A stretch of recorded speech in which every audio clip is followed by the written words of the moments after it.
कृपा hair tonic, आयुर्वेदिक औषधी वनस्पतींचे परिपूर्ण मिश्रण, 100% आयुर्वेदिक. देवगड तालुक्यातील महाळुंगे गडी तामाणे गावातील रस्त्याच्या निकृष्ट कामाचा खुलासा ग्रामस्थांनी व्हिडिओद्वारे केला होता. डांबरीकरण केलेला रस्ता ग्रामस्थांनी हाताने उखडून दाखवला. त्याच पार्श्वभूमीवर मंगळवारी विधानसभा प्रमुख सतीश सावंत आणि युवासेना जिल्हा प्रमुख सुशांत नाईक यांनी ग्रामस्थांसोबत रस्त्याची पाहणी केली. यावेळी या रस्त्याचे इंजिनियर श्रीपुरी हे देखील उपस्थित होते.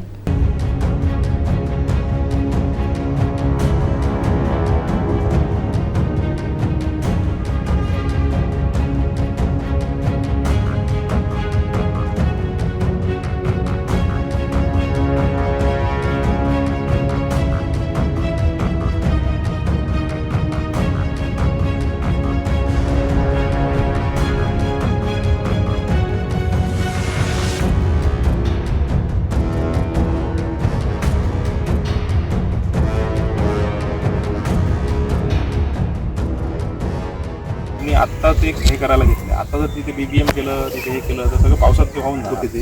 आता जो आपण तुम्ही सांगितलं ना खूप खराब झालेला, तिथे आरसीसी टाकून माती टाकली. आता माती टाकली, तो भराव केला.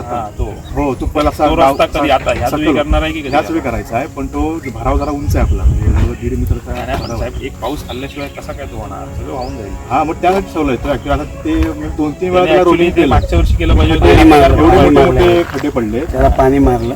पाणी त्यांचं रोलिंग चालू आहे. कुठे पाणी दिसतच नाही साहेब. गावकऱ्यांना हे 8 दिवस काम पूर्णच बंद आहे ना, ते सगळं वेगळं. त्याने सगळा नाईक साहेब रस्ता ना याच वर्षी त्याने घेतलं बहुता.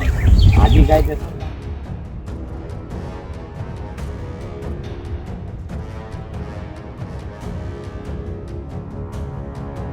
या ठिकाणी गडी तामाणे रस्त्याची पाणी आम्ही 2 ते 3 दिवसापूर्वी ग्रामस्थांनी ज्या पद्धतीने हा रस्ता निकृष्ट दर्जाची झाल्याची या ठिकाणी त्यांनी दखल घेतलेली होती. आज त्यांचे असलेल्या इंजिनियरसोबत या रस्त्याची पाहणी केलेली आहे. एकंदरीत कामाची परिस्थिती पाहता अद्यापही चांगल्या दर्जाचा रस्ता होण्याची गरज आहे.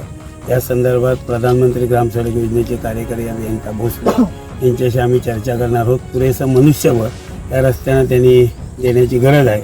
आणि ह्या रस्त्यावर जी वाहतूक जी आहे, अवजड वाहतूक जी आहे, कारण चिऱ्याची जी मायनिंग जी आहे, मायनिंग ह्या रस्त्याला लागून येते आहे. आणि म्हणून ह्या रस्त्याला अजूनही मजबूती करण्याच्या दृष्टिकोनातून त्यांनी काही उपाययोजना करण्याची गरज आहे. सीलकोट या एस्टिमेटमध्ये धरलेला नाही आहे, तो सीलकोटसुद्धा करावा अशी मागणी कार्यकारी अभियंत्यांकडे करणार आहोत. पण निश्चितच या ठिकाणी रस्ता पूर्ण झाल्यानंतर याचा 5 वर्ष मेंटेनन्स प्रधानमंत्री सडक कार्यालयाकडे असणार. ज्यावेळी हा रस्ता पूर्ण होईल आणि ज्यावेळी ताब्यात दिलं जाईल त्यावेळी पुन्हा याची पाहणी केली जाईल. पण जे रस्ते या देवगड तालुक्यात असतील, निकृष्ट दर्जाचे जे रस्ते होत असतील, ह्या पद्धतीने शिवसेनेच्या पद्धतीप्रमाणे या रस्त्याचं काम चांगलं राखण्यासाठीचे प्रयत्न केले जातील. आणि ह्या रस्त्याच्या संदर्भात कार्यकारी अभियंता भोसले यांच्याशी येणाऱ्या 2-3 दिवसामध्ये आम्ही चर्चा करणार आहोत. आणि निश्चितच जी काही जनतेची मागणी आहे या रस्त्याचं काम निकृष्ट होऊ नये, ते चांगल्या दर्जाचं होण्यासाठी आम्ही निश्चितच कार्यकारी अभियंत्याशी चर्चा करून त्यांना रस्त्याचं काम चांगलं करण्यासाठी आम्ही भाग पाडणार. नमस्कार.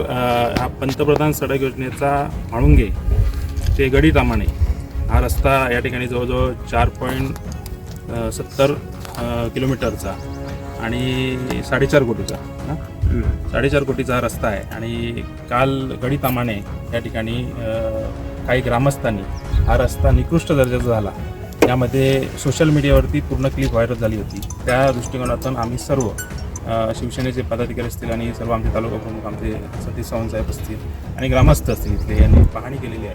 आणि पुरी साहेब पण इथे आज आलेले आहेत, जे ह्या देखरेखसाठी या पंतप्रधान सडक योजनेच्या देखरेखीसाठी आहे. आणि त्यांना आम्ही या कानावरती घातलेलं आहे की हा चांगल्या प्रकारचा रस्ता या ठिकाणी झाला पाहिजे. कारण ह्यामध्ये हेवी व्हेकल्स भरपूर प्रमाणात या ठिकाणी वाहतूक होते, कारण चिऱ्याची वाहतूक या ठिकाणी होते आणि 16 टायरच्या गाड्या या ठिकाणी जात असतात. त्यामुळे चांगल्या प्रकारच्या चांगल्या दर्जाचा रस्ता होणं खूप गरजेचं आहे. खूप मेहनत करून खासदार विनायक राऊत यांनी 2022-23 साली हा रस्ता मंजूर करून घेतला होता आणि आता याचं काम या ठिकाणी सुरू होत आहे.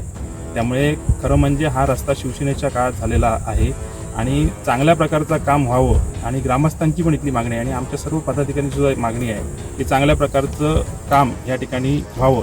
त्यासाठी या कामाला आणखीन एक लेअर तयार करण्यात यावा अशी आम्ही त्यांच्याकडे मागणी करत आहोत.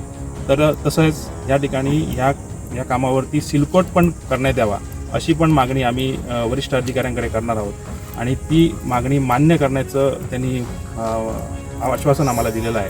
खरं म्हणजे खूप चांगल्या प्रकारचा रस्ता व्हावा आणि शिरगाव टू फणसगाव हा नेटवर्क जोडणारा हा रस्ता आहे आणि त्यामुळे चांगल्या प्रकारचा रस्ता व्हायची सर्वांची मागणी आहे. आणि जर निकृष्ट दर्जाचं काम केली तर शिवसेने स्टाईलने आम्ही उत्तर दिल्याशिवाय या कॉन्ट्रॅक्टरला ठेकेदाराला राहणार नाही एवढंच मी सांगतो. आमचे दिवसभरातले सर्व अपडेट्स, ताज्या घडामोडी आणि थेट लाईव्ह पाहण्यासाठी सबस्क्राईब करा, लाईक करा कोकणचं नंबर 1 महा चॅनल कोकण 7 लाईव्हचं YouTube चॅनल.